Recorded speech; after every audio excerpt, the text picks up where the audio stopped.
नमस्कार दोस्तों, proud India के ब्लॉग में आपका स्वागत है। और आज के इस ब्लॉग में मैं आपको बताना चाहती हूँ कि मोर का हमारी संस्कृति में क्या महत्व है।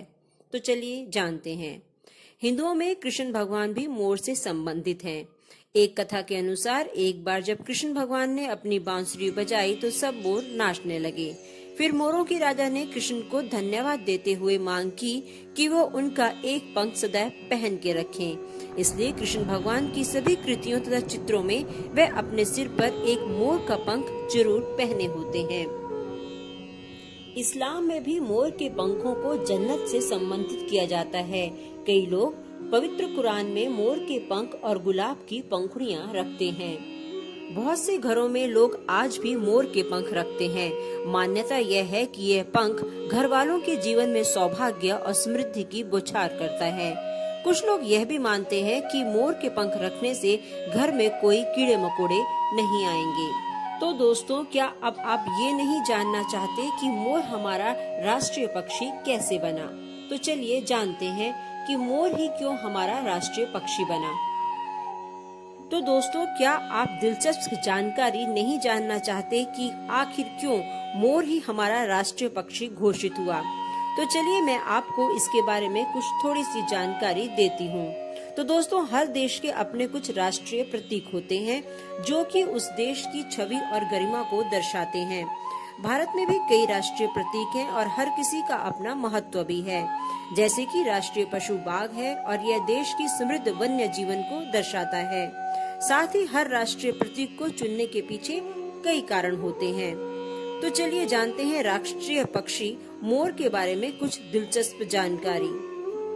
आपको यह जानकारी जरूर होनी चाहिए कि 26 जनवरी 1963 में भारत के राष्ट्रीय पक्षी के रूप में मोर को घोषित किया गया था। जैसे कि मैंने बताया कि हर राष्ट्रीय प्रतीक को चुनने के पीछे कई कारण होते हैं, ठीक वैसे ही मोर को राष्ट्रीय पक्षी चुनने के लिए भी कई कारण हैं, लेकिन इन कारणों के बारे में बहुत कम लोग जानते हैं। तो आइए जानते हैं मोर को राष्ट्रीय पक्षी चुनने के क्या कारण थे और ये राष्ट्रीय प्रतीक देश के बारे में क्या दर्शाता है। दोस्तों, मोर को राष्ट्रीय पक्षी इसलिए चुना गया क्योंकि यह पूरी तरह से भारतीय संस्कृति और परंपरा का हिस्सा है और मोर सुंदरता प्रतीक भी माना जाता है। इसके अलावा मोर पूरे देश में पाए जाते हैं। हर भारतीय मोर से भलीभांति परिचित भी है। इन्हीं कारणों के चलते मोर को राष्ट्रीय पक्षी घोषित किया गया। हालांकि वातावरण में कुछ बदलाव और जंगलों के कटाव के कारण मोरों की संख्या अब धीरे धीरे घटने भी लगी है। बता दें कि भारत के अलावा मोर किसी और देश का राष्ट्रीय पक्षी नहीं है। मोर शिष्टता और सुंदरता का प्रतीक है। मोर पंख को मुकुट और सिंहासनों पर लगाया जाता था। मोर पंख में स्याही भरकर लिखने वाले कवियों ने इसकी महत्ता को बताया है। मोर हिंदू धर्म में खास तौर पर मान्य है। भगवान कृष्ण मोर पंख को माथे पर धारण करते थे। इसके अलावा शिवपुत्र कार्तिकेय का वाहन भी मोर ही था। इतना ही नहीं, सम्राट अशोक के जमाने में भी मोर को महत्व हासिल था। चंद्रगुप्त मौर्य के राज्य में प्रचलित सिक्कों की मुद्रा पर एक तरफ मोर का चित्र छपा होता था। मुगल बादशाह शाहजहां मोर की नुमा तख्त पर बैठता था। हीरे मोतियों से जड़े इस सिंहासन को तख्ते ताउस कहा जाता था। बता दें कि अरबी भाषा में मोर को ताउस कहते हैं। दोस्तों, आपको जानकर हैरानी होगी कि मोर मूल रूप से भारत में पाए जाते थे। सबसे पहले सिकंदर मोरों को भारत से यूनान ले गया था। उसके बाद से दुनिया भर में कई देशों में इसकी अलग अलग प्रजातियां हो गई। आज भी मोरों की सबसे सुंदर प्रजातियां भारत में ही पाई जाती हैं। तो फिर क्यों ना उसको भारतीय पक्षी घोषित किया जाए। इसीलिए ऐसे बहुत से कारण हैं कि मोर को राष्ट्रीय पक्षी घोषित किया गया।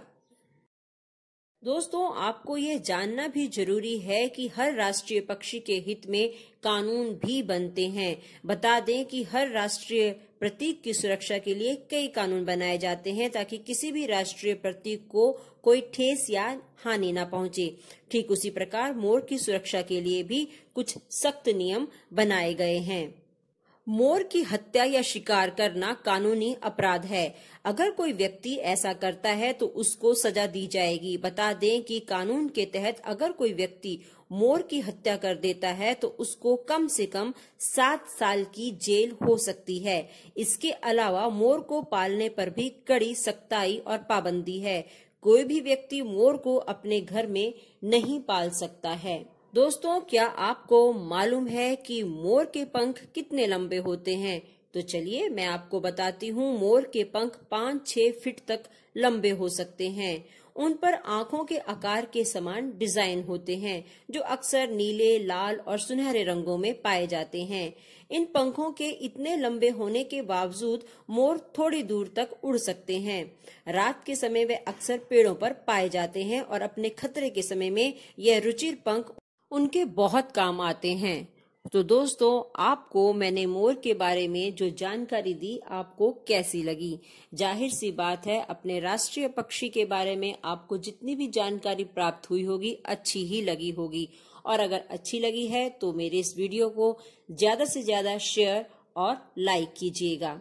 धन्यवाद वीडियो को अंत तक देखने के लिए।